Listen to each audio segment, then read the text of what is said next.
Bonjour à tous, le SG12 de Silverstone est la dernière création donc, du constructeur en matière de boîtier cube.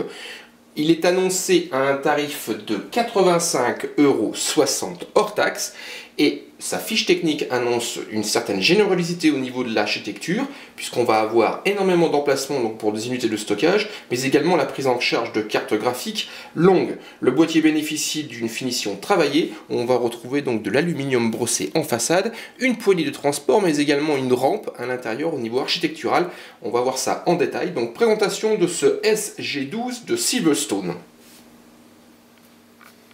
Le SG12 de Silverstone est un boîtier dit cube. Il se présente avec un châssis en acier, comme vous pouvez le voir, et une façade en aluminium brossé de belle facture. On a également la présence d'une poignée de transport, clairement visible puisqu'elle est en bleu. Au niveau façade avant, on a l'aluminium brossé avec un emplacement 5 pouces 1/4 de prévu et une connectique constituée de deux ports USB 3, des classiques donc jack audio micro casque, d'un bouton power, d'un bouton reset et de deux LED d'activité, donc au niveau des unités de stockage et l'autre de mise sous tension. On a plusieurs ouvertures qu'on retrouve sur le haut et en latéral. C'est pas du nid d'abeille, c'est simplement des petites orifices. Et de ce côté-ci, on a une ouverture un peu plus large puisqu'on va retrouver le 120 mm interne, positionné lui aussi en latéral. Au niveau arrière, ce SG12 présente 4 slots d'extension, la carte mère est positionnée sur le bas et le bloc d'alimentation ATX est positionné sur le haut. Au niveau carte mère, le support du micro ATX et du mini ITX est annoncé. Changement de plan, juste le temps qu'on démonte donc le capot supérieur avec ses 3 vis cruciformes pour regarder l'architecture interne de ce SG12.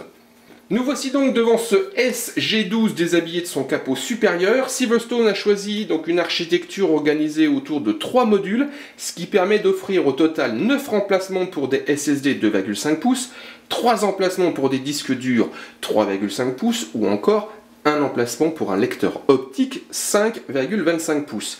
Les unités de stockage profitent de 2 cages donc dédiées, une au SSD que vous avez ici où on peut installer 7 unités. On a également ici donc un support horizontal pour l'installation de 2 unités supplémentaires et les disques durs, je vais essayer de vous montrer, sont positionnés donc sur le fond avec 3 sortes de paniers et en plus épaulés donc d'un ventilateur de 120 mm de type 3 pins. Autre remarque, au niveau de ce SG12, il propose une rampe que vous avez ici, voilà, qui est solidaire du châssis par des petites vis cruciformes. Elle permet l'installation de 2 ventilateurs supplémentaires de 80 mm afin d'avoir un refroidissement plus conséquent au niveau des cartes filles.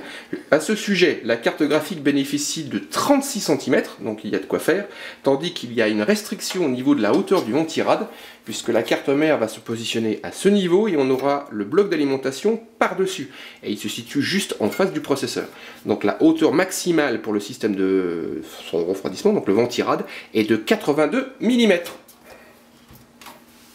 Ce SG12 de Silverstone a donc plusieurs particularités, dont sa poignée de transport placée à l'avant, sa finition en aluminium pour la façade avant, sa rampe en interne permettant l'addition de ventilateurs supplémentaires pour les cartes filles, ou encore sa générosité au niveau espace de stockage, notamment au niveau des unités SSD 2,5 pouces. On se propose de vous retrouver donc sur le site pour un test de cette nouveauté Silverstone, donc un boîtier cube annoncé à un tarif de 85,60 € hors taxe.